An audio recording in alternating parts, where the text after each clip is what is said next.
El 12 de marzo de 1943, a las 14:35 horas, en la oficina central del Louvre National de l'Enfance, Bruselas, Bélgica ocupada por los nazis, la escena estaba llena de tensión y temores de represalias. La puerta principal del edificio de mármol se abrió y el sonido de las botas resonó en el suelo de piedra, mientras el Hauptsturmführer Klaus Barbie, acompañado de 2 oficiales de la Gestapo, cruzaba el umbral. Habían recibido información sobre una organización belga de ayuda infantil dirigida por una mujer llamada Yvonne Nevejean, sospechosa de involucrarse en movimientos clandestinos de niños sin la documentación adecuada, fondos que no cuadraban y registros inconsistentes que podrían indicar actividades subversivas. Barbie, un hombre de temida autoridad, con su imponente presencia, subió las escaleras del edificio de oficinas hasta llegar al 2º piso. La puerta de roble que encontró frente a él tenía una placa sencilla que indicaba: Directora Yvonne Nevejean. Con un gesto autoritario, Barbie la abrió de golpe sin llamar, como si estuviera acostumbrado a que todos se sometieran a su voluntad. Dentro, sentada detrás de su escritorio, se encontraba Yvonne Nevejean, una mujer de 42 años con cabello castaño recogido en un moño severo, anteojos de alambre y un vestido gris conservador que no dejaba entrever nada fuera de lo común. Su apariencia era la de una bibliotecaria típica, discreta y nada llamativa. Era exactamente el tipo de mujer que uno no se molestaría en mirar 2 veces. Y, tal como ella lo había planeado, parecía inofensiva, incluso a los ojos de un hombre como Klaus Barbie. Fräulein Nevejean, comenzó Barbie en un francés con un marcado acento alemán. Soy Hauptsturmführer Barbie de la Gestapo y necesito revisar sus registros de niños. Yvonne se levantó de su asiento con una calma impecable, sin inmutarse ante la presencia de Barbie y sus oficiales. Su respuesta fue tranquila y medida, como si estuviera acostumbrada a tratar con personajes como él.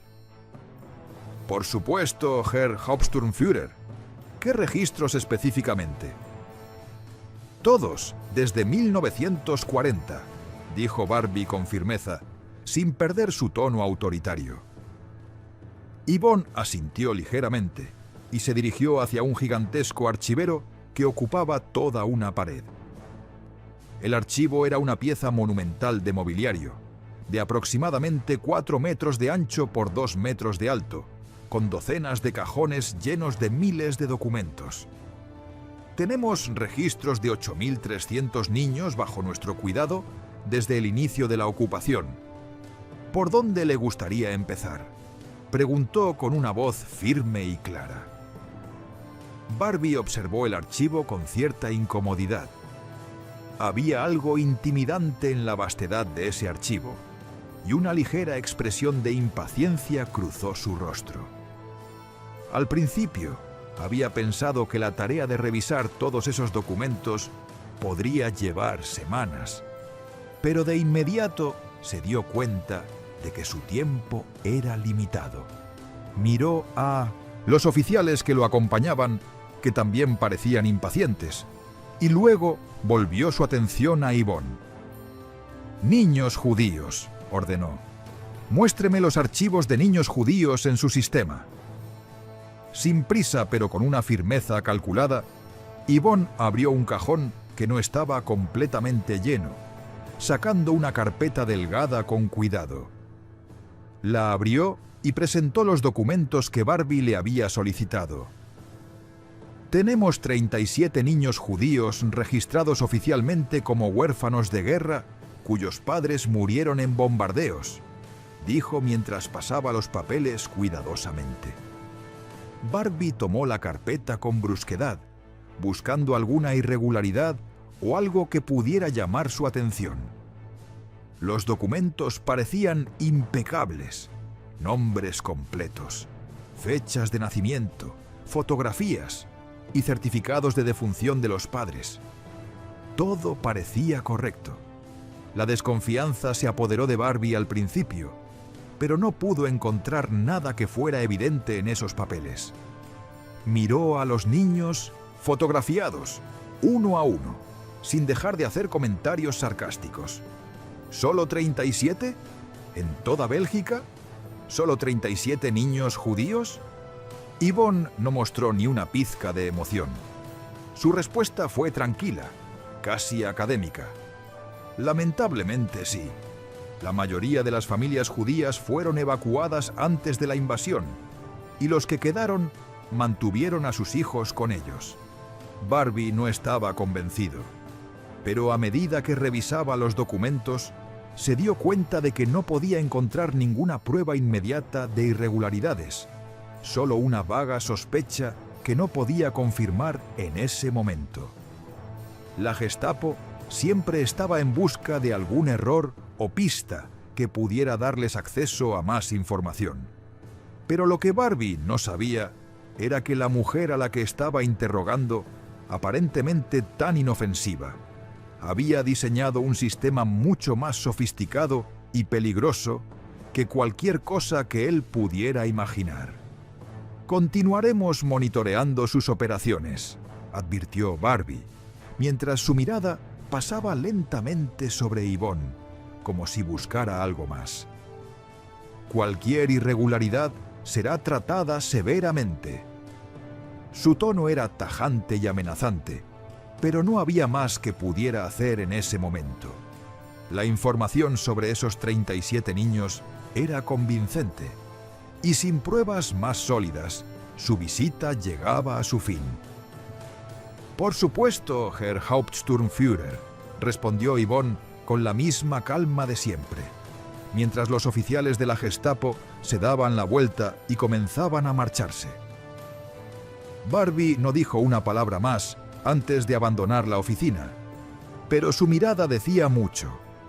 La vigilancia no terminaba ahí. Los ojos de la Gestapo siempre estaban observando. Una vez que la puerta se cerró detrás de ellos, Yvonne dejó escapar una exhalación profunda, como si pudiera liberarse por fin de la tensión que había estado sosteniendo todo ese tiempo. Sus manos, que en todo momento habían permanecido controladas y calmadas, comenzaron a temblar ligeramente. Sabía que acababa de sobrevivir a uno de los momentos más peligrosos de su vida, pero también sabía que su lucha no había hecho más que comenzar. Lo que Barbie no había descubierto en ese instante, lo que los nazis nunca sabrían hasta después de la liberación de Bélgica, era que la mujer que acababa de despedir con una sonrisa y una postura de bibliotecaria promedio estaba operando una de las redes de rescate infantil más complejas y sofisticadas de toda Europa occidental. Yvonne no solo había protegido a esos 37 niños judíos de las garras de la Gestapo, ella había escondido a muchos más. En total, Yvonne Nevejan había logrado salvar a más de 4.000 niños judíos a lo largo de los años de ocupación. Aunque esos 37 niños fueron registrados y documentados oficialmente, había 183 niños más que no figuraban en los archivos. Estos niños fueron cuidadosamente ocultados, fuera del alcance de los nazis, en una red de orfanatos, conventos y familias de acogida por toda Bélgica. Cada uno de ellos estaba a salvo gracias a las identidades falsas que Yvonne y su equipo de colaboradores habían creado. Sus registros nunca figurarían en el archivo oficial, y si algún oficial de la Gestapo llegaba a investigar, nunca encontraría rastro alguno de ellos.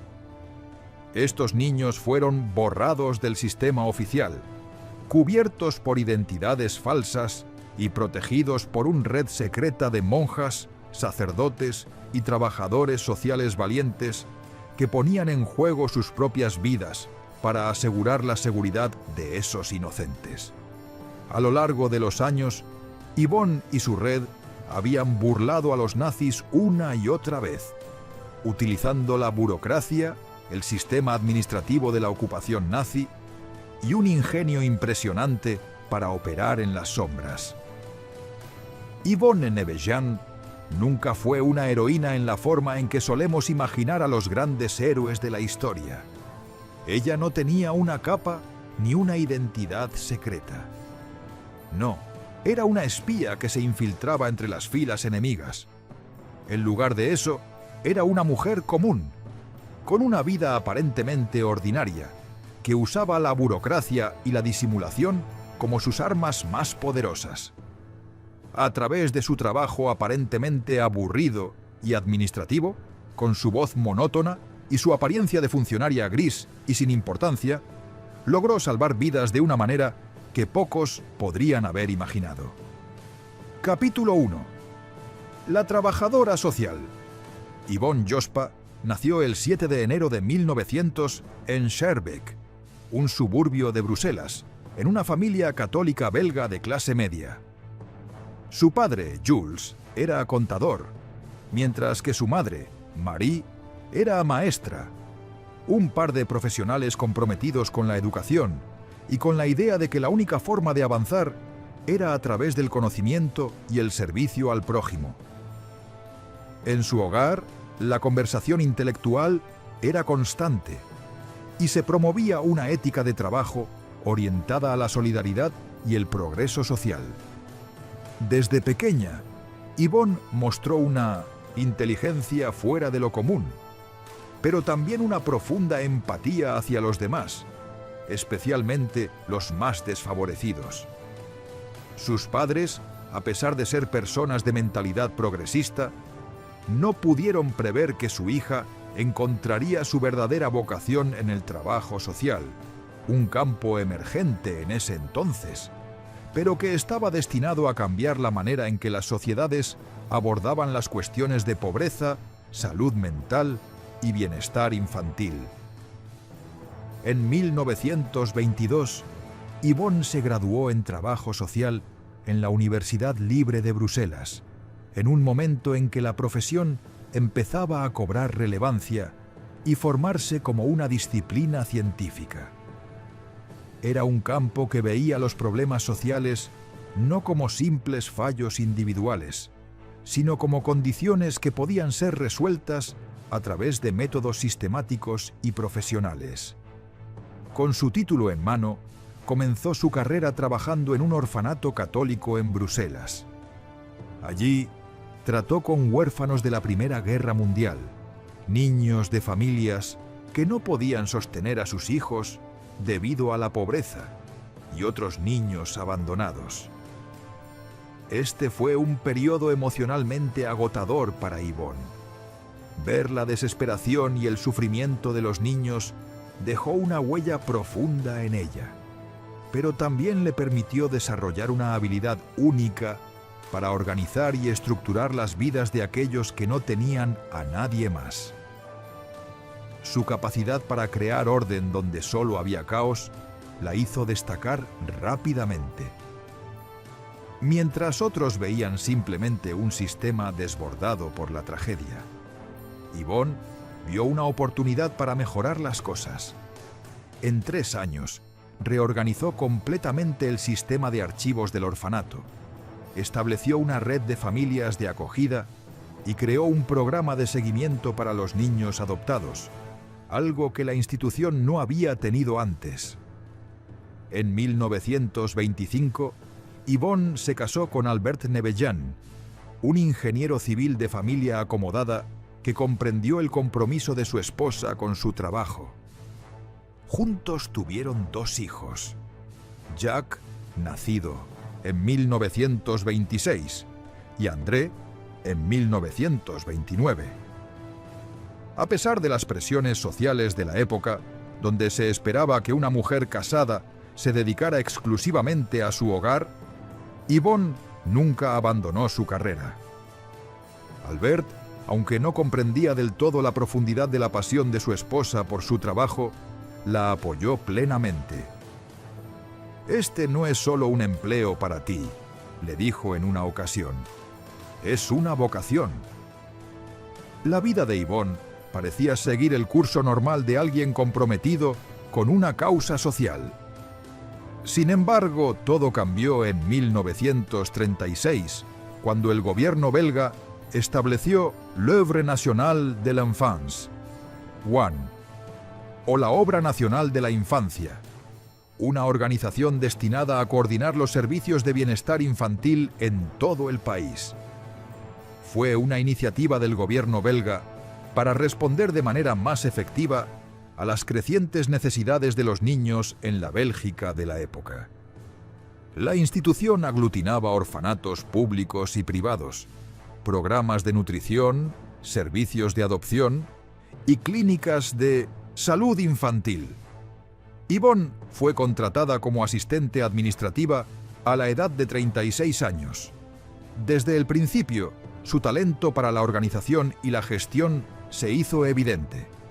El sistema de bienestar infantil en Bélgica estaba desarticulado y a menudo ineficaz. Yvonne, sin embargo, vio la oportunidad de crear algo realmente funcional. En el transcurso de los siguientes 3 años, reorganizó el sistema de archivos, implementó una nueva red de comunicación entre instituciones y desarrolló procedimientos estandarizados que hicieron de la UNE una de las organizaciones más eficaces del país. En 1939, Yvonne fue ascendida a directora adjunta de la UNE, una posición clave bajo la supervisión de Raymond van der Straeten, el director de la organización. Aunque van der Straeten era un hombre mayor y conservador que se preocupaba más por la política y las relaciones públicas que por los aspectos prácticos del trabajo, Yvonne se encargó de la gestión real de la organización. En cuestión de meses, la ONE estaba funcionando de manera mucho más eficiente y Yvonne era reconocida como una de las funcionarias más competentes de la administración. El 10 de mayo de 1940, la situación en Europa dio un giro dramático cuando la Alemania nazi invadió Bélgica con su táctica de Blitzkrieg, una ofensiva rápida y devastadora. El 28 de mayo, solo 18 días después de la invasión, Bélgica se rindió oficialmente. El rey Leopoldo III fue arrestado y puesto bajo arresto domiciliario, mientras el gobierno belga se exilió en Londres. El país quedó bajo control alemán, y con ello comenzó una ocupación que cambiaría para siempre la vida de millones. Para Yvonne, este fue un momento de crisis. De repente, su país se encontraba en manos de una potencia extranjera, y aunque los nazis tomaron el control, las instituciones, como la ONE, continuaron operando bajo supervisión alemana. La necesidad de servicios de bienestar infantil se hizo aún más urgente con la llegada de miles de niños desplazados por la guerra. Huérfanos, niños perdidos y aquellos que quedaban separados de sus padres durante la evacuación. En los primeros meses tras la ocupación, Yvonne trabajó incansablemente, organizando y reunificando a las familias, estableciendo orfanatos temporales y gestionando la situación de los niños huérfanos.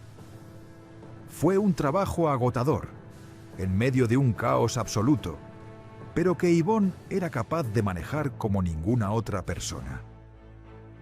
Al principio, los nazis no interfirieron con las operaciones de la ONE. Necesitaban estabilidad en Bélgica, y los servicios para los niños eran esenciales para evitar el desorden social.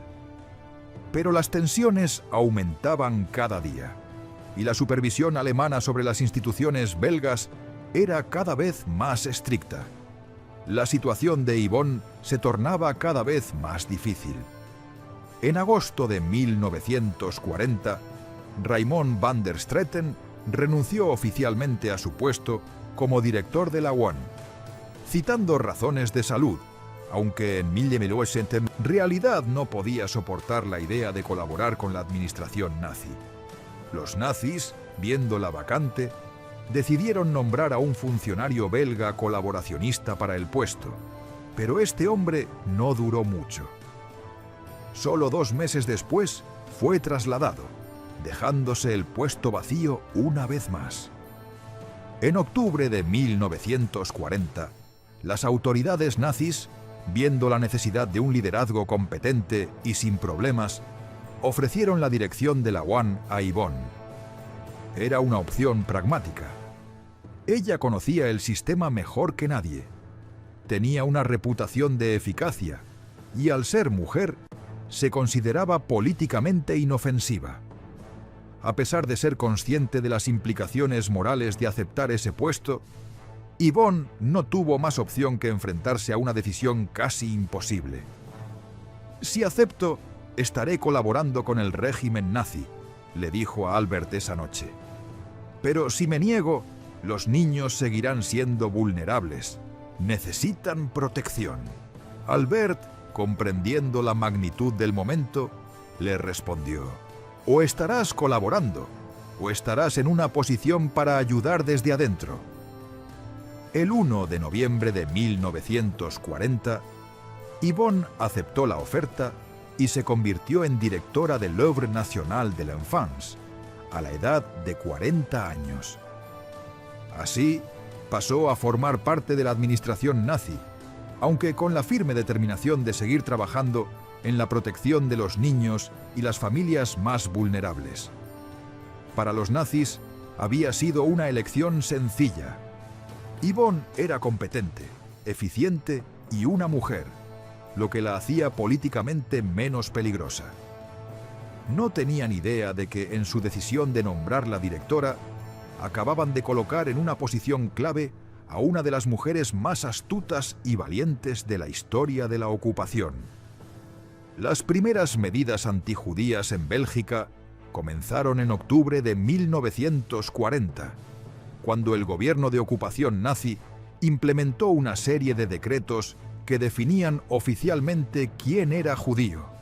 Obligaban a los judíos a registrarse y les ordenaban marcar sus negocios, con señales específicas.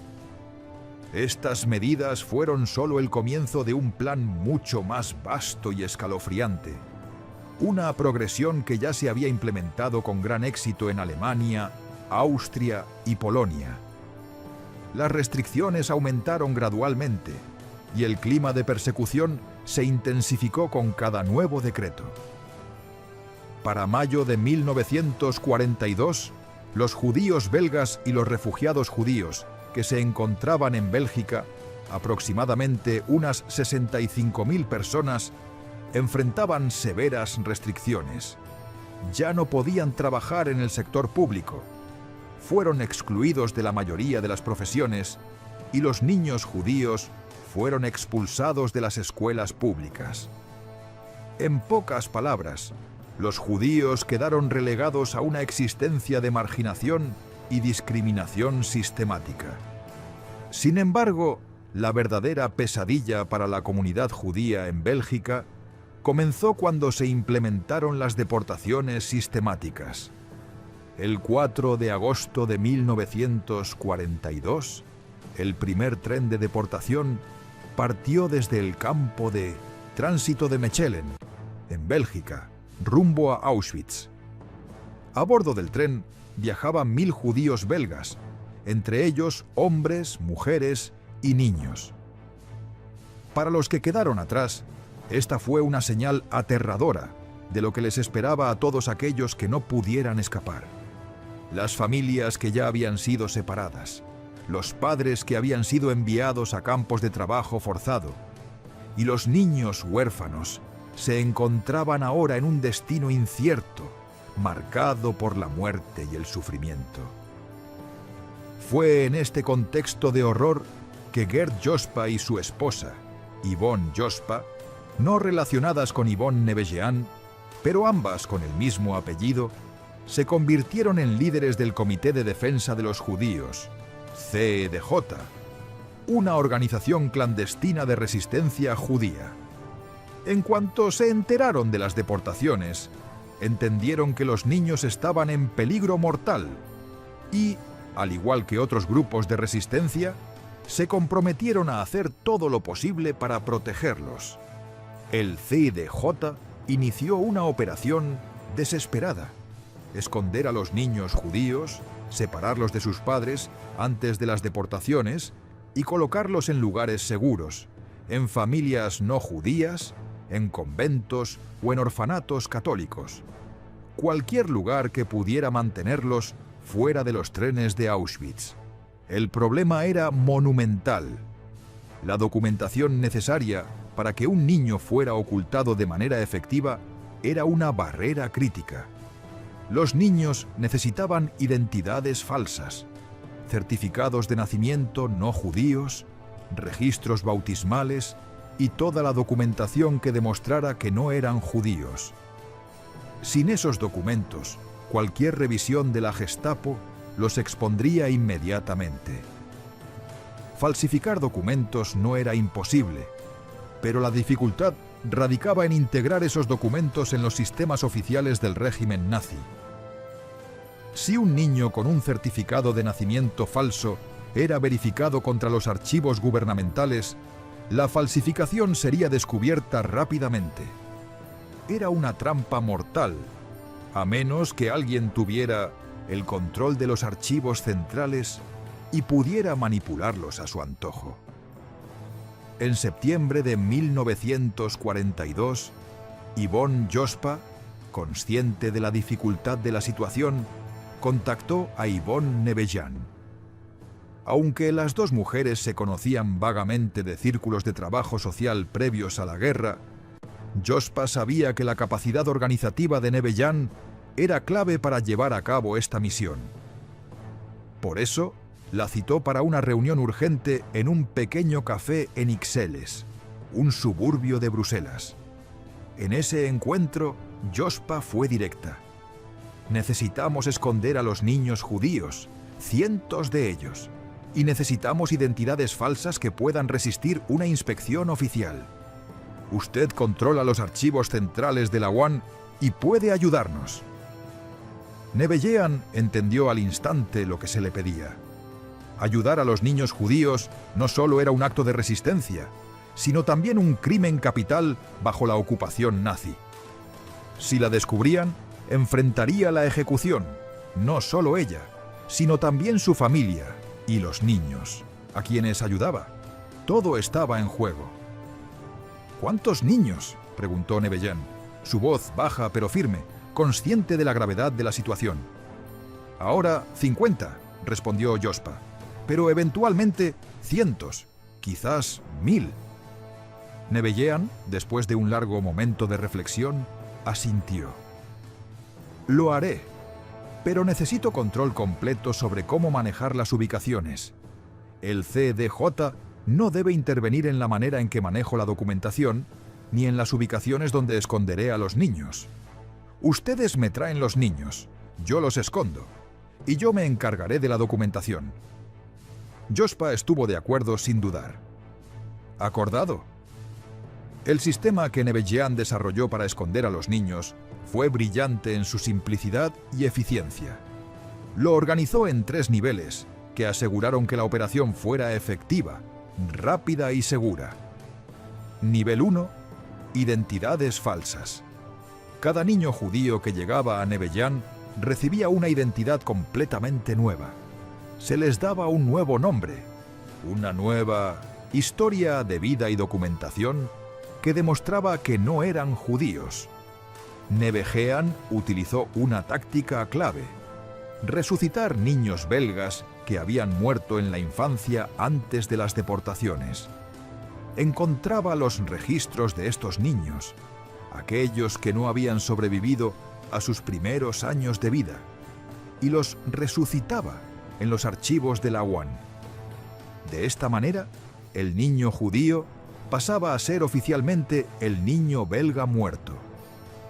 El sistema estaba diseñado para que los registros coincidieran perfectamente, lo que permitía que los niños se convirtieran en huérfanos belgas, registrados bajo la administración de UAN. Nivel 2. Colocación física. Una vez que los niños obtenían sus nuevas identidades, Nebeyehan se encargaba de colocarlos en lugares seguros. La mayoría de los niños fueron enviados a conventos, orfanatos católicos y familias de acogida católicas. La colaboración con la Iglesia fue crucial, ya que las monjas y los sacerdotes eran aliados esenciales en la operación. Nebeyehan tenía contactos clave dentro de la Iglesia, como el padre Bruno, capellán de la Resistencia Católica, y el cardenal Van Roey, arzobispo de Mechelen, quienes la ayudaron a colocar a los niños en lugares seguros. Las monjas, acostumbradas a vivir bajo estrictas reglas de obediencia y secreto, nunca cuestionaron por qué un niño judío estaba siendo presentado como huérfano católico. Simplemente seguían las órdenes dadas. Nivel 3. Archivos oficiales. El último nivel de la operación era el más delicado y crucial. Nebeyehan alteraba meticulosamente los archivos centrales de la ONU para que los registros reflejaran las identidades falsas. Si la Gestapo llegaba a inspeccionar los archivos, encontraría toda la documentación consistente con la identidad de un niño huérfano belga católico. Los certificados de nacimiento, las actas de bautismo y los registros del convento coincidirían perfectamente. Y los niños, de hecho, estarían a salvo. La primera niña que Nebeyehan escondió fue Miriam Lichtenstein, una niña de 6 años cuyo destino había sido sellado después de que sus padres fueran arrestados en una redada en Amberes el 10 de septiembre de 1942. El CDJ la rescató horas antes de que la Gestapo viniera por ella. Nebeyehan la transformó en Marie Leclerc, una huérfana belga cuyos padres supuestamente habían muerto en un bombardeo británico en 1940. Marie fue colocada en el convento de las Hermanas de Santa María en Wevelgem, Flandes Occidental. Las monjas, sin saber la verdadera identidad de la niña, la trataron como a cualquier otra huérfana católica. Asistía a misa diaria, rezaba el rosario y estudiaba el catecismo. Miriam se convirtió en Marie de inmediato y su vida fue salvada. A partir de ese momento, Nebeyehan continuó perfeccionando su sistema. En los meses siguientes, logró esconder a 37 niños más, haciendo cada vez más eficiente la operación. La red de contactos de Nebeyehan se expandió. Sacerdotes que proporcionaban certificados bautismales falsos, funcionarios civiles que ayudaban a registrar a los niños sin hacer preguntas, y familias de acogida dispuestas a aceptar niños sin hacer ningún tipo de indagación. Para diciembre de 1942, Nebeyehan tenía una operación de rescate infantil que funcionaba con una eficiencia impresionante. El CDJ le traía niños y ella los procesaba rápidamente. Les otorgaba nuevas identidades, los ubicaba en lugares seguros y los documentos eran modificados sin dejar rastro. Dentro de las 48 horas siguientes a su llegada a la oficina de Nebeyehan, un niño judío había desaparecido del sistema, reemplazado por un huérfano belga católico. Todo parecía perfecto. Para la Gestapo, Nebeyehan no era más que una funcionaria aburrida, una mujer que manejaba la burocracia de bienestar infantil. No sospechaban absolutamente nada. Pero bajo su aparente normalidad, Nebeyehan estaba llevando a cabo una de las operaciones de rescate más audaces y eficaces de toda la ocupación nazi. Para principios de 1943, la red de Nebeyehan había crecido a un ritmo vertiginoso. Ya no se limitaba a esconder niños traídos exclusivamente por el Comité de Defensa de los Judíos, CDJ. Ahora, familias judías que temían ser deportadas se acercaban directamente a ella. Los niños aparecían en su oficina, a menudo con padres desesperados, suplicando: «Por favor, esconda a mi hijo». La situación había escalado rápidamente a una operación masiva que necesitaba una infraestructura sólida para poder mantenerse. Nevejean no podía hacer todo por sí misma. Necesitaba un equipo de confianza que compartiera sus valores y entendiera los riesgos. Reclutó a un pequeño pero dedicado grupo de trabajadores sociales que eran capaces de operar bajo una presión constante sin rendirse. Uno de sus colaboradores más cercanos fue Claire Murdoch, su asistente principal, quien ayudó a gestionar la carga diaria de la operación. Andrée Geulen, una joven trabajadora social de 23 años, también se unió a la causa, así como Maurice Hyber, un contador de la UAN que manejaba los fondos necesarios para mantener la operación a flote sin despertar sospechas. Cada uno de estos individuos sabía perfectamente los riesgos a los que se enfrentaban. La implicación en la operación significaba, en muchos casos, la muerte si eran atrapados por la Gestapo. A pesar de los peligros, eligieron participar voluntariamente, impulsados por un profundo sentido de la moralidad y la urgencia de salvar vidas. El proceso de rescate se estandarizó en pasos claros para asegurar que cada operación fuera tan eficiente y rápida como fuera posible. Cada paso estaba diseñado para maximizar las posibilidades de éxito y minimizar el riesgo de ser descubiertos por los nazis.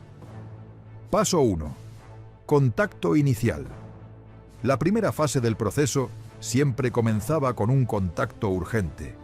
Las familias judías, temiendo por sus vidas, contactaban al CDJ o, en algunos casos, directamente a Nevejean. A menudo, este primer contacto ocurría solo horas antes de que se llevara a cabo una redada esperada. El tiempo era crucial. El CDJ, bien organizado, tenía sus propios contactos y una red de información que les permitía anticipar cuándo las redadas de la Gestapo estaban a punto de ocurrir.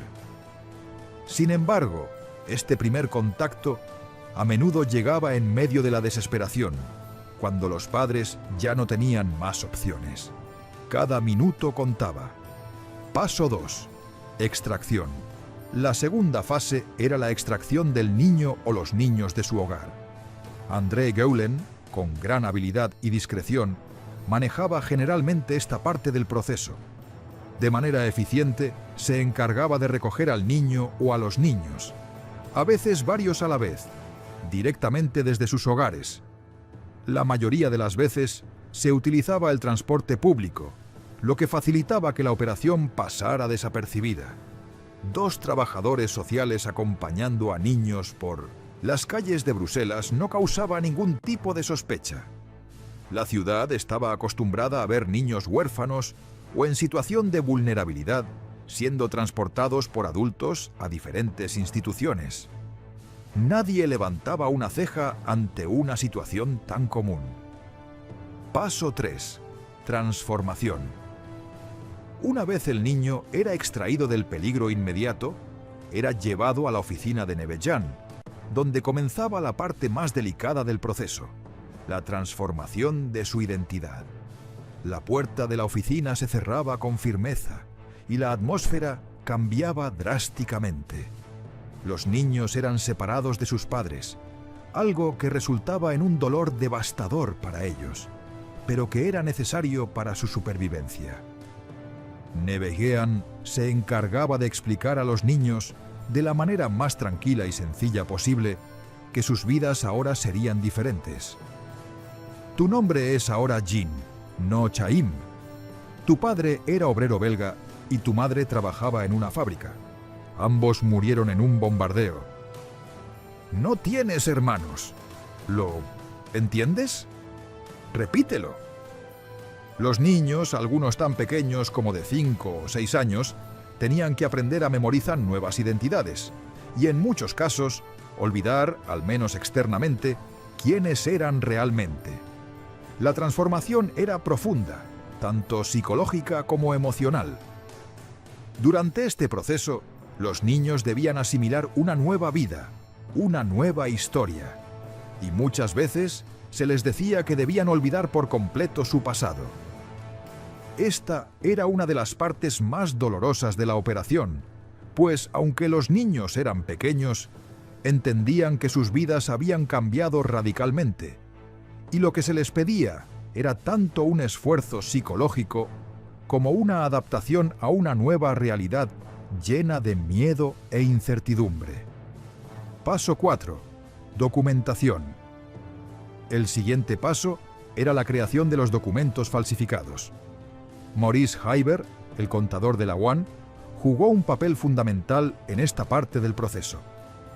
Con meticuloso cuidado, Heiber elaboraba los certificados de nacimiento utilizando plantillas de niños que habían muerto en la infancia, años antes de la ocupación nazi. Estos documentos eran cruciales para dar la apariencia de legalidad a la operación de rescate. Los registros de UAN eran manipulados en los archivos centrales y se generaban cartas de transferencia a las instituciones que recibirían a los niños. Cada documento era creado con tal precisión que en caso de una inspección de la Gestapo no se podían detectar irregularidades. Los archivos falsificados coincidían a la perfección con los registros de nacimiento, los documentos de adopción y las transferencias de las instituciones. Todo parecía legítimo. Los niños, que antes eran simplemente números en los papeles de la Gestapo, se convirtieron ahora en huérfanos legales de la Bélgica ocupada, bajo el cuidado del sistema de bienestar infantil controlado por los nazis. Paso 5. Colocación. La etapa final era la colocación del niño en un lugar seguro. Nevejean había desarrollado una vasta red de conventos, orfanatos y familias de acogida en la que podía confiar. La mayoría de los niños eran colocados en instituciones católicas, ya que los conventos ofrecían el entorno ideal para mantener a los niños ocultos.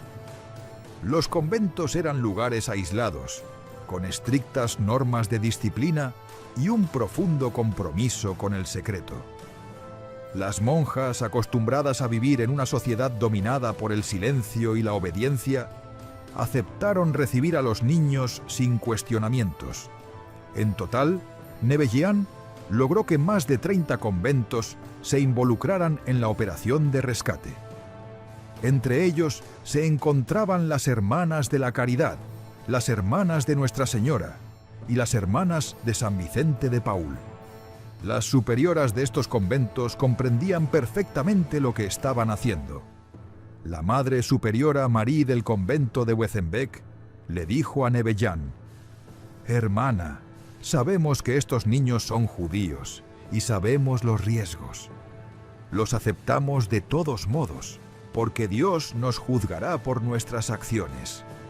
Preferimos ser juzgadas por salvar vidas que por inacción». Las monjas trataban a los niños con una ternura especial, no solo por su naturaleza religiosa, sino también por el conocimiento que tenían del trauma que estos niños estaban experimentando. Muchos de ellos, como Sarah Levin, que fue escondida a los 8 años como Sophie Logon, en un convento en Namur, tenían que negar su identidad judía y vivir en constante miedo. Décadas después, Sarah recordaría la sabiduría y el consuelo de la hermana Agnes, quien le susurró una noche: «Sophie, nunca olvides quién eres realmente. Pero por ahora, debes ser Sophie para sobrevivir». El sistema diseñado por Nevejean funcionaba perfectamente porque era burocráticamente sólido. Cada niño que era rescatado recibía documentación completa y coherente en 3 niveles: en los archivos de UAN, en los registros de las instituciones receptoras y en los registros civiles locales. Si la Gestapo llegaba a inspeccionar cualquiera de estos niveles, encontraría que los registros coincidían sin ninguna discrepancia. Nevejean también ideó un sistema financiero innovador para financiar la operación sin levantar sospechas. UAN pagaba un subsidio estándar a las instituciones por cada niño bajo su cuidado, y los niños judíos escondidos recibían el mismo subsidio que los huérfanos legítimos. El dinero provenía del presupuesto gubernamental belga, ahora controlado por los nazis. De esta manera, los nazis, sin saberlo, estaban pagando para esconder a los niños judíos de sí mismos. Para mediados de 1943, Nebejean había escondido exitosamente a más de 150 niños, y la operación estaba funcionando a máxima capacidad, con entre 5 y 7 niños nuevos que se incorporaban cada semana. La máquina de rescate de Nebejean estaba operando de manera impecable. Sin embargo, con el crecimiento de la red, también venían mayores riesgos, más personas involucradas, más ubicaciones activas y más oportunidades para cometer errores fatales. El 12 de marzo de 1943, Klaus Barbie, un hombre que pasaría a ser conocido por su brutalidad y por el terror que sembraba entre las víctimas de la Gestapo, realizó una visita a la oficina de Yvonne Nebejean. Era un día que ella había temido durante mucho tiempo. Sin embargo, la visita no fue un accidente.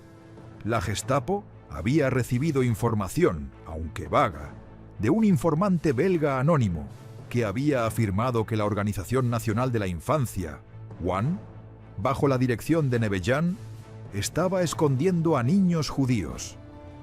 No había pruebas claras, pero eso no detuvo a los nazis. El simple rumor era suficiente para justificar una inspección. Barbie, quien por esa época ya era conocido por su meticulosidad, su inteligencia implacable y su brutalidad, fue designado para este trabajo. Aunque aún no tenía el apodo temido de «el carnicero de Lyon», su reputación ya comenzaba a forjarse. Estaba acostumbrado a enfrentarse a situaciones complejas y a desmantelar redes de resistencia con una eficacia implacable. Su presencia era una amenaza para todos los involucrados, especialmente cuando se trataba de una operación clandestina como la de Nebejean. Como era típico en sus procedimientos, Barbie llegó sin previo aviso. Esta táctica era fundamental, ya que al llegar sin anunciarse, podría sorprender a los involucrados y descubrir cualquier irregularidad antes de que tuvieran oportunidad de ocultarla. Si Nebejean estaba haciendo algo ilegal, la sorpresa era su mejor carta. Sin embargo, Nebejean había preparado meticulosamente su oficina para este momento. Desde el primer día de la ocupación nazi, ella había anticipado la posibilidad de una inspección. Su oficina era un escenario cuidadosamente montado, cada detalle planeado con anticipación para resistir cualquier intento de desmantelar la operación. El gigantesco gabinete de archivos contenía alrededor de 8.300 registros de niños, todos legítimos, salvo por 153 que habían sido cuidadosamente camuflados entre los demás. Para un ojo inexperto, no había nada fuera de lo común en los archivos. Para Barbie, encontrar los registros falsificados sería un desafío monumental, ya que todos estaban integrados de forma perfecta y distribuida a lo largo de los miles de archivos. Para descubrirlos, tendría que revisar cada uno individualmente, un proceso que podría llevar semanas enteras. Cuando Barbie tomó la carpeta con los 37 archivos que Nebejean le había entregado, los documentos parecían estar completamente en orden. Estos eran registros completamente legítimos de niños huérfanos judíos cuyos padres realmente habían muerto en bombardeos o en circunstancias ajenas a las deportaciones nazis. Esos archivos eran una pieza de evidencia que Nebejean podía ofrecer sin reservas. Verificaremos estos con otras fuentes, como registros de población y registros de cementerios. Si encontramos alguna discrepancia, regresaremos, dijo Barbie mientras hojeaba los papeles, ya consciente de que estos niños no presentaban ningún peligro inmediato. Por supuesto, respondió Nevejan, con una calma casi irritante que parecía no perturbarse ni ante la amenaza inminente. Su tono era profesional y completamente neutral, casi como si fuera solo una funcionaria que seguía la rutina diaria, una respuesta que no revelaba ni nerviosismo ni impaciencia. No era ni demasiado cooperativa ni defensiva, simplemente se mostraba como una pieza de la maquinaria burocrática del gobierno belga. Barbie no dijo nada más y se retiró de la oficina, dejándola con una sensación de aliviada tensión. Nevejean esperó al menos 30 minutos después de la partida de Barbie antes de permitir que su mente regresara a la operación en curso. Después de este tiempo de espera, llamó inmediatamente a Claire Murdoch y André Gueulen, las dos personas en las que más confiaba para manejar la situación con rapidez. Barbie tomó los archivos de 37 niños que todos son legítimos, les informó Nevejan con seriedad, pero sin mostrar signos visibles de preocupación. Pero los verificará minuciosamente. Si descubre alguna inconsistencia con los registros de los cementerios, sospechará que los otros archivos también están falsificados. ¿Qué hacemos entonces?, preguntó André Gueulen, con una ligera preocupación en su voz. La joven trabajadora social estaba perfectamente consciente del alcance de lo que estaba en juego. Si Barbie encontraba cualquier error, podría ser el fin de la operación. Nos aseguramos de que los registros de los cementerios coincidan perfectamente con nuestros archivos, respondió Nevejan con resolución, como si esta respuesta fuera la única opción viable. La claridad en su voz reflejaba el control absoluto que tenía sobre la situación. En los días siguientes, Nevejean y su equipo se sumergieron en una tarea monumental. Claire Murdoch, con la ayuda de algunos contactos discretos, visitó 7 cementerios en Bruselas. Durante esas visitas, verificó que las lápidas de los padres de los niños registrados en los archivos de One realmente existieran. Donde no había ninguna lápida, ella pagó para que se construyeran rápidamente, asegurándose de que los nombres y las fechas fueran exactos y coincidieran con los documentos falsificados. Estas lápidas no eran elaboradas ni ostentosas. Eran simples marcadores con los nombres correctos y las fechas que correspondían con los registros falsificados. El costo total de esta operación fue de 3.500 francos belgas, una suma considerable que salió del presupuesto de One. Aunque técnicamente esto constituía malversación de fondos gubernamentales, para Nevejean era una inversión necesaria para salvar vidas. Estos gastos pudieron haber parecido inmorales, pero en 1919 ese momento se trataba de un riesgo calculado con un objetivo claro: asegurar la continuidad de la operación de rescate y evitar que Barbie o cualquier otro oficial de la Gestapo descubriera la verdad. 2 semanas después, la Gestapo comenzó a revisar los registros exhaustivamente. Para su sorpresa, todo coincidió a la perfección. Los padres de los 37 niños huérfanos que Nevejean había registrado estaban realmente muertos. Sus lápidas existían en los cementerios y estaban perfectamente documentadas. No había nada que pudiera implicar a los archivos de One en ninguna irregularidad. No había ninguna discrepancia, ningún error. Todo estaba como debía estar. El caso fue cerrado oficialmente, y One, bajo la dirección competente de Nevejan, fue considerada una operación legítima. Barbie nunca regresó a inspeccionar los archivos nuevamente. Pero Nevejean, aunque aliviada por el momento, sabía que había tenido una suerte increíble.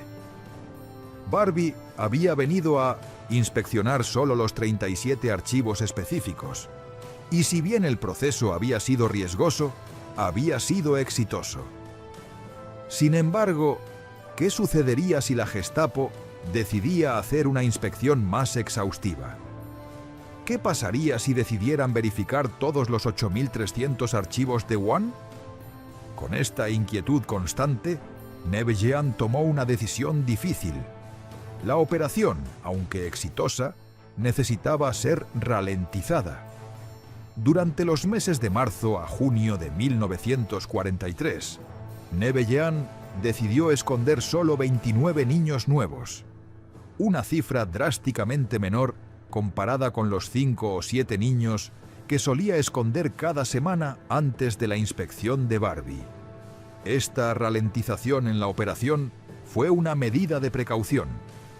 Cada colocación de niños debía ser más cuidadosamente verificada. Cada historia de fondo debía ser verificada 3 veces y cada ubicación debía ser completamente segura antes de que cualquier niño fuera colocado en un convento o en una familia de acogida. La red continuaba funcionando de manera efectiva, pero con mucho más cuidado. Nevejean sabía que el riesgo seguía presente, pero por el momento había logrado mantener la operación a salvo.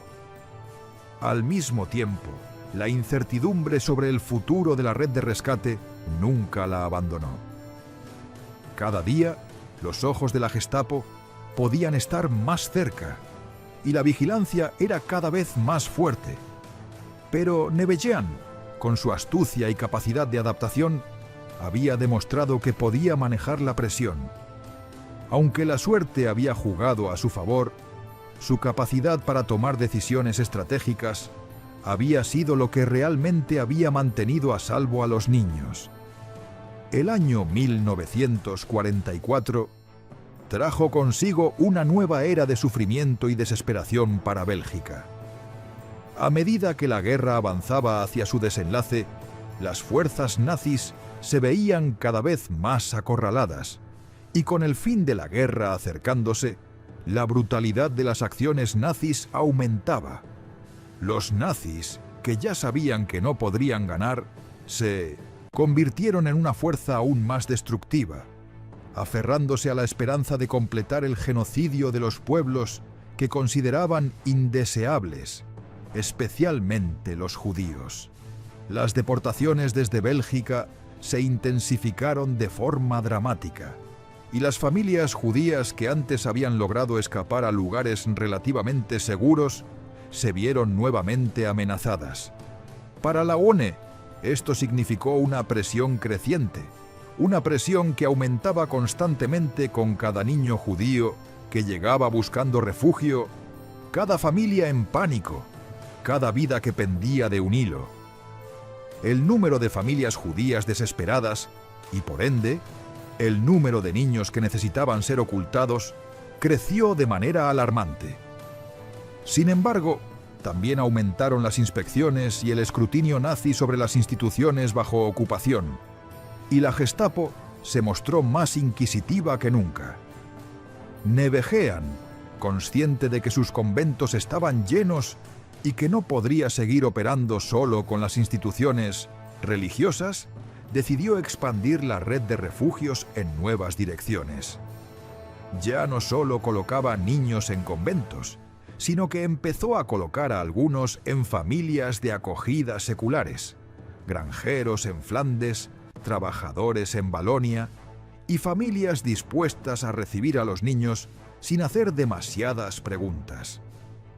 Esto introdujo nuevos riesgos, pues las familias de acogida no contaban con la disciplina institucional de los conventos. Un pequeño error, un desliz o una pregunta inocente de un niño podría poner en peligro la operación. Y, al fin y al cabo, cualquier desviación podía hacer que la red colapsara. La necesidad de expandir las ubicaciones de los niños era urgente, y a pesar de los riesgos, Nevejean no tuvo otra opción. Los conventos, que habían sido su red segura y confiable, estaban completamente llenos, y las alternativas eran cada vez más limitadas. Los niños que antes se mantenían con relativa seguridad en los conventos y orfanatos católicos, ahora necesitaban ser dispersados en lugares más alejados, en familias que nunca habían sido parte de la red inicial de rescate. Para mantener la fachada de legalidad, Maurice Heiber, el contador de One, ideó un ingenioso sistema de pagos para las familias de acogida. Cada familia recibía 500 francos mensuales por niño, una cantidad que oficialmente provenía del presupuesto de One. Sin embargo, la realidad era que este dinero provenía en gran parte de donaciones secretas de individuos ricos y poderosos de Bélgica, quienes simpatizaban con la causa de Nevejean y de la resistencia. Entre los donantes se encontraba el príncipe Carlos de Bélgica, hermano del rey, quien generosamente contribuyó con 50.000 francos. Otros empresarios belgas también aportaron, y el dinero fluía a través de complicadas cuentas bancarias para ocultar su origen y eventualmente aparecer en los informes oficiales de One como donaciones caritativas. En agosto de 1944, Nevejean había logrado esconder a un total de 220 niños, no solo judíos, sino también niños romaníes, hijos de resistentes y cualquier niño que se encontrara en peligro mortal, debido a su origen o sus conexiones con la resistencia. La red de Nevejean incluía 43 conventos, 27 orfanatos católicos y 68 familias de acogida, con un total de más de 150 ubicaciones distribuidas por todo el país. El desafío logístico de coordinar estas ubicaciones era enorme. Cada niño necesitaba visitas de seguimiento para garantizar que estuvieran seguros, saludables y ajustándose correctamente a sus nuevos hogares. Sin embargo, demasiadas visitas atraían atención no deseada, mientras que muy pocas podían poner en peligro la seguridad de los niños.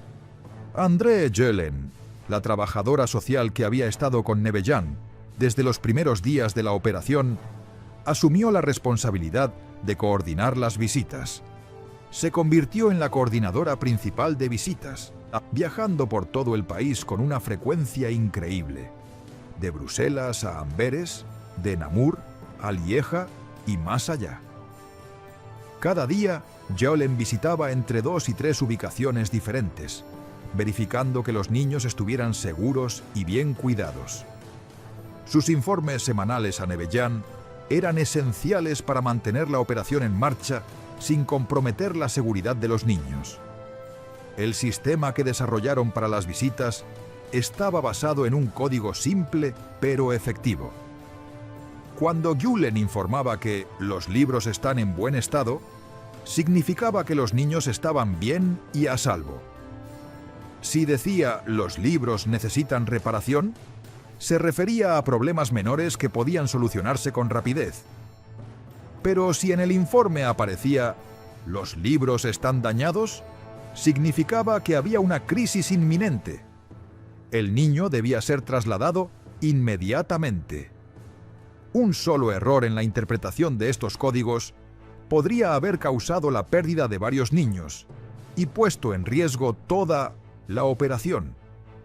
En septiembre de 1944, la red de Nevejean sufrió su primer gran golpe. Recibió un mensaje urgente desde un convento en Tournai. Los libros están dañados. Esto significaba que uno de los niños, un niño llamado Jacob, escondido bajo el nombre de Jacques, había revelado su verdadera identidad a otro huérfano. Este otro niño, inocentemente, mencionó a una monja que Jacques dice que solía ser Jacob. ¿Por qué cambió su nombre? Aunque la monja que escuchó esto manejó la situación con habilidad, respondiendo que Jacques estaba confundido, el riesgo era evidente.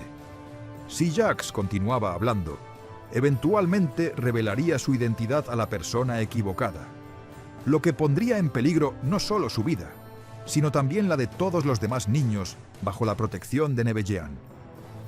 Nevejean no perdió tiempo. Inmediatamente envió a Julen al convento para asegurar la reubicación del niño.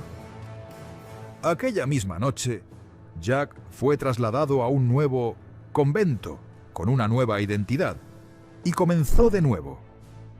Este niño, de tan solo 8 años, había tenido que asumir su tercera identidad desde 1942. Aunque incidentes como este eran raros, eran absolutamente aterradores.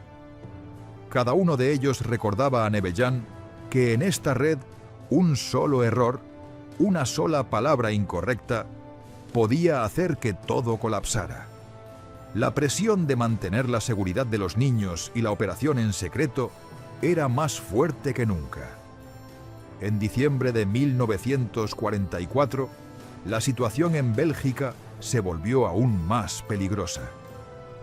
Los nazis, desesperados por mantener el control, establecieron un nuevo comando en Bruselas bajo el mando del Obersturmbannführer Hoffmann, un hombre más agresivo que sus predecesores. Bajo su liderazgo, la Gestapo intensificó las inspecciones y comenzaron a realizar inspecciones sorpresa en todas las instituciones de bienestar infantil. En enero de 1945, Juan fue inspeccionada 3 veces, cada vez por diferentes oficiales que revisaban archivos, hacían preguntas y verificaban la documentación de los niños. Nevejean, aunque completamente agotada, mantuvo su personaje perfectamente. Respondió a todas las preguntas con la mayor indiferencia posible, proporcionando archivos cuando se le pedían, mostrando los documentos con la misma frialdad burocrática con la que siempre había manejado su trabajo. En apariencia, no había nada que pudiera sugerir que algo estuviera mal. Los inspectores encontraron todo en orden.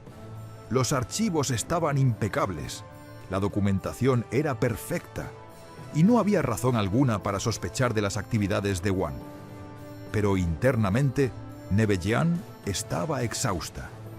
4 años de mantener una doble vida, 4 años al borde del error y de la ejecución, habían dejado su huella. El estrés y la presión la habían desgastado tanto física como emocionalmente. Albert, su esposo, notó el deterioro evidente en su salud. «Estás perdiendo peso, no duermes, esto te está matando», le dijo preocupado por el evidente agotamiento de su esposa. A pesar de las constantes advertencias y el desgaste que sufría, Nevejean respondía con una calma inquietante. «Pero los niños están vivos», decía simplemente. «Eso es lo que importa». La historia de Yvonne Nevejean, aunque marcada por el sacrificio, también es testimonio de la resistencia humana frente a la opresión más brutal. Mientras la guerra seguía avanzando, Nevejean sabía que su misión no había terminado. Cada día era un acto de valentía, y a pesar de la carga que llevaba sobre sus hombros, su determinación de salvar a más niños nunca flaqueó.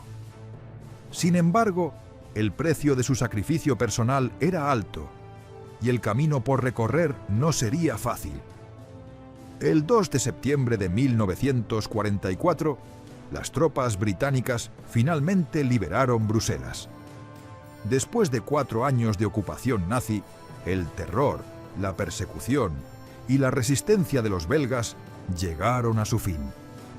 Las calles de la ciudad estallaron en una celebración vibrante y liberadora.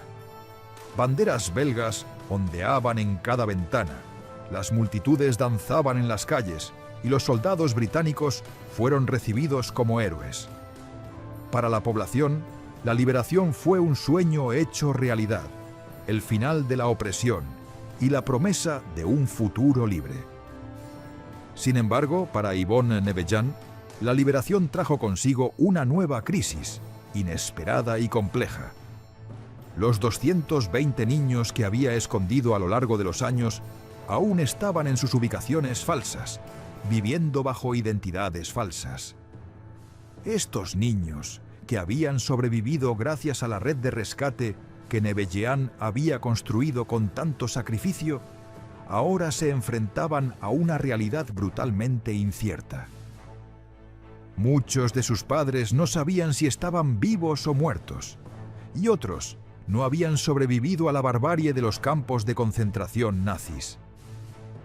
Nebeyean comenzó de inmediato el proceso extremadamente difícil de identificar qué padres habían regresado de los campos, cuáles estaban muertos y cuáles seguían desaparecidos. Para ello, colaboró estrechamente con la Cruz Roja belga, organizaciones de supervivientes judíos y autoridades militares aliadas. Juntos comenzaron a reconstruir las historias de esas familias, pero el proceso era largo y doloroso. Los recuerdos y las pruebas eran escasos y los traumas de la guerra seguían pesando sobre cada uno de los involucrados. De los 220 niños que Nebeyean había escondido, 143 tenían ambos padres muertos. 38 tenían un padre sobreviviente. 22 habían tenido la suerte de que ambos padres regresaran de los campos. 17 niños estaban en un estado de paradero desconocido, lo que añadía aún más incertidumbre a la situación. Las reuniones para la reunificación de los niños con sus familias fueron profundamente emotivas y dolorosas. Para muchos de estos niños, la desconexión con sus identidades originales había sido tan grande que incluso sus propios familiares eran ahora extraños. Miriam Lichtenstein, la primera niña que Nebeyean había escondido, fue reunida con su tía en octubre de 1944. Su madre y padre habían muerto en Auschwitz, y la niña, que había vivido 3 años bajo la falsa identidad de Marie, no reconocía el nombre de Miriam. Cuando su tía la llamó por su verdadero nombre, la niña no respondió. No podía identificar esa figura del pasado que ahora la reclamaba como suya. Era el precio que había pagado por su supervivencia, un cambio tan profundo en su identidad que le costaba volver a abrazar su origen. Este tipo de situaciones se repitió una y otra vez. Tomó meses, y a veces incluso años, para que algunos de los niños reclamaran sus identidades originales. Otros nunca lo hicieron completamente, pues durante los años de formación cruciales de su vida, habían vivido como católicos belgas. Esa nueva vida, esa nueva identidad, había llegado a formar parte de quienes eran. Algunos niños no podían volver atrás. Su infancia como católicos había dejado una marca imborrable en ellos. Jacob, el niño que casi expuso la operación en Tournai, fue reunido con su padre en noviembre de 1944. Su madre había muerto en los campos de concentración y su padre había sobrevivido a Buchenwald. El reencuentro fue emotivo, pero también lleno de confusión. Cuando Jacob vio a su padre, no lo reconoció. «¿Quién es usted?», preguntó el niño con una mirada perdida. La separación, la nueva identidad que había asumido y los años de miedo constante habían fragmentado sus recuerdos. El trauma de la guerra, de la pérdida y de la necesidad de ocultarse había causado una brecha insalvable en su memoria infantil. Nebeyean, consciente de la magnitud del trauma que estos niños y sus padres estaban viviendo, estableció un programa de transición para ayudar a los niños y a los padres sobrevivientes a reencontrarse. A través de trabajadores sociales, la red de Nebeyean brindó apoyo emocional y psicológico a las familias reunificadas, proporcionando terapia, paciencia y un espacio para reconstruir lo que la guerra había destrozado. Sin embargo, para los 143 niños que no tenían padres a quienes regresar, la situación era mucho más complicada. ¿Qué pasaría con ellos? ¿Deberían permanecer en las instituciones católicas que los habían acogido? ¿Serían adoptados? ¿O se les permitiría emigrar a Palestina, como sugerían algunos grupos de la comunidad judía? La comunidad judía belga, profundamente marcada por el Holocausto, intentó reclamar tantos huérfanos judíos como fuera posible. Las organizaciones de sobrevivientes y los rabinos de la comunidad trataron de reunir a los niños con sus familias extendidas o con otras familias judías dispuestas a acogerlos.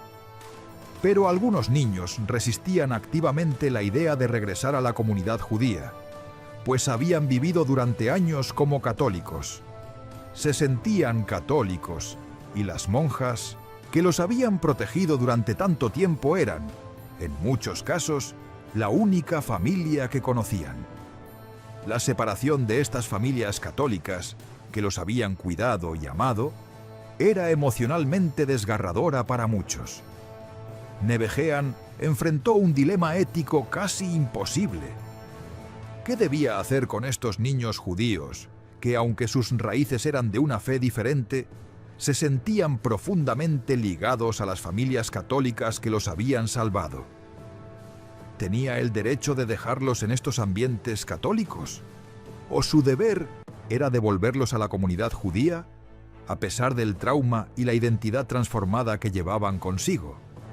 Consultó con rabinos, con Yvonne Jospa del CDJ, y también habló con los propios niños cuando eran lo suficientemente mayores para comprender la situación. No había respuestas fáciles. En muchos casos, la decisión era personal, y cada caso requería una consideración única. La decisión final de Nevejan fue tratar cada caso individualmente, sin un enfoque uniforme. Algunos niños fueron reunidos con familias judías extendidas que habían sobrevivido. Otros permanecieron con las familias de acogida católicas que los habían protegido. Y en algunos casos, los niños fueron adoptados por nuevas familias, tanto católicas como judías. No existía una solución única para todos los niños. Cada historia era única y cada niño tenía su propio camino por recorrer. En enero de 1945, con la guerra aún en su última fase, el gobierno belga restaurado reconoció oficialmente la labor de Nevejan. Le otorgaron la Medalla de la Resistencia y un reconocimiento público por sus esfuerzos incansables durante la ocupación nazi.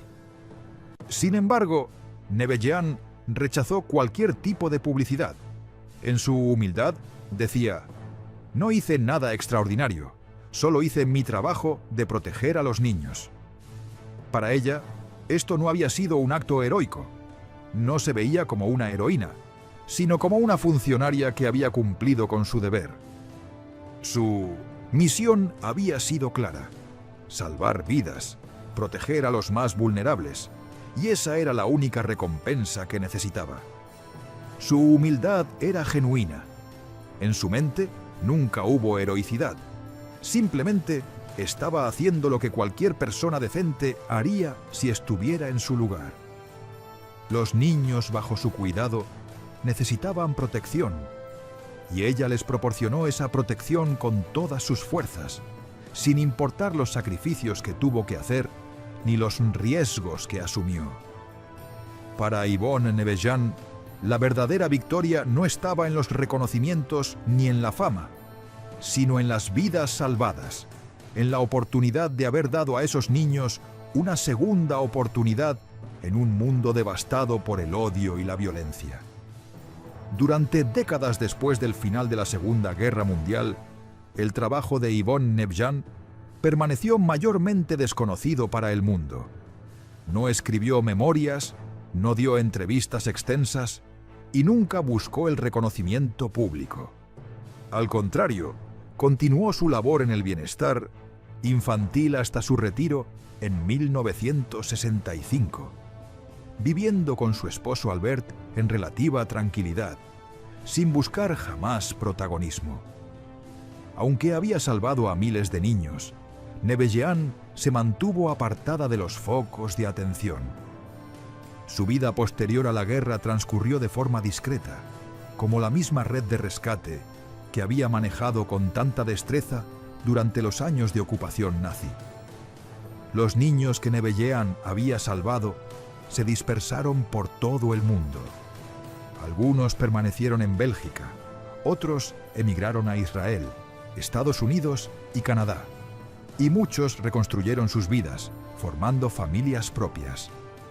Sin embargo, a pesar de la distancia, ninguno de ellos olvidó nunca a la mujer que los había salvado de la muerte. Las huellas de su heroísmo permanecieron vivas en las historias personales de aquellos a quienes rescató, y estos niños crearon nuevas generaciones de vida y esperanza. Fue en 1965 cuando Yad Vashem, el Centro Mundial de Conmemoración del Holocausto, inició una investigación formal sobre el trabajo de Nebejean. Utilizando testimonios de sobrevivientes, documentos de la UAN y registros de conventos, comenzó a emerger el alcance completo de la operación de rescate de Nebejean. Los números finales eran impresionantes. Se estima que más de 4.600 niños fueron salvados directa o indirectamente por la red organizada por Nebejean. No solo se trataba de niños judíos, sino también de romaníes, hijos de resistentes y niños de familias comunistas, todos ellos bajo la amenaza de la exterminación nazi.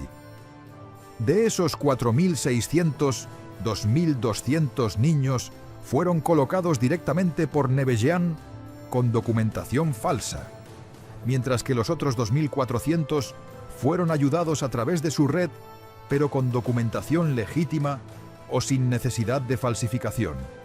La magnitud de la operación, que durante tanto tiempo había permanecido oculta, fue revelada lentamente, destacando la impresionante escala del sacrificio y la planificación estratégica de Nebejean.